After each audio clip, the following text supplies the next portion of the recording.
refrigerator. It stopped cooling a few days ago and the freezer stopped freezing ice in. So I did a little research online and found that it's most likely the start relay.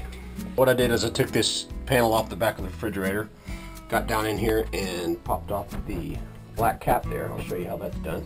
So this fridge is about 10 years old and really didn't want to have to buy a new one because this is one I keep my cold beer in. So what I did is I came in here with a flathead screwdriver, pried this off, pried this plastic cover off, then pop these off. Remember, the white goes on top, red on the bottom.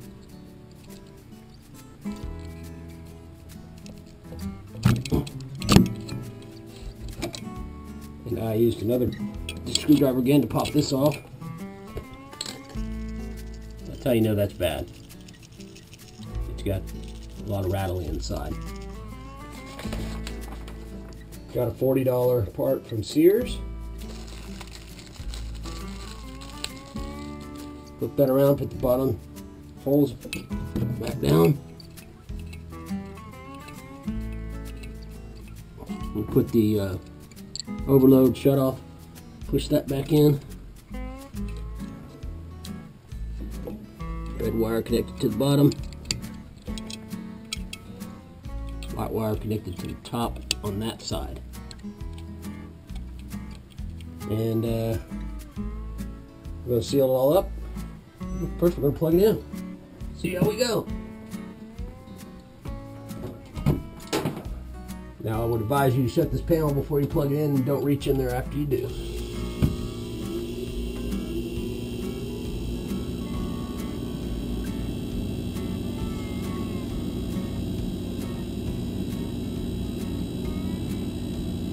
Fans are running.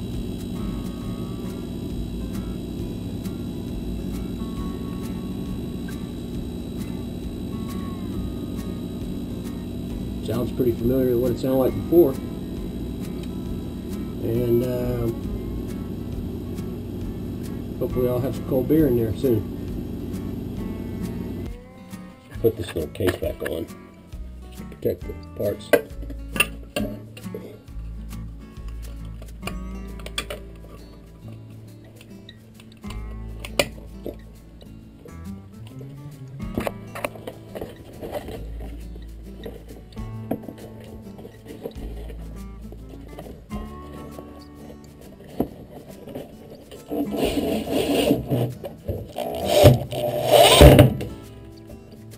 This maybe took an hour, including the drive to Sears to get the part.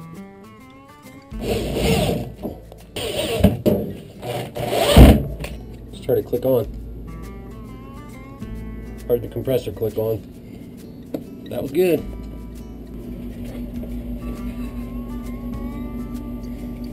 Looks like it's cooling to me. Smells like it's cooling.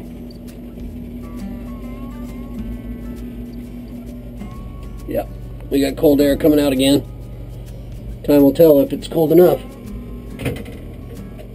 In the meantime, I guess this will have to do.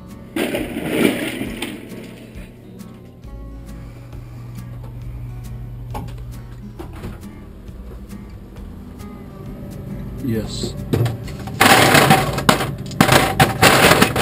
Proof is in the pudding, baby. Proof is in the pudding. It's been about 2.5 hours. We have frozen items again in the refrigerator.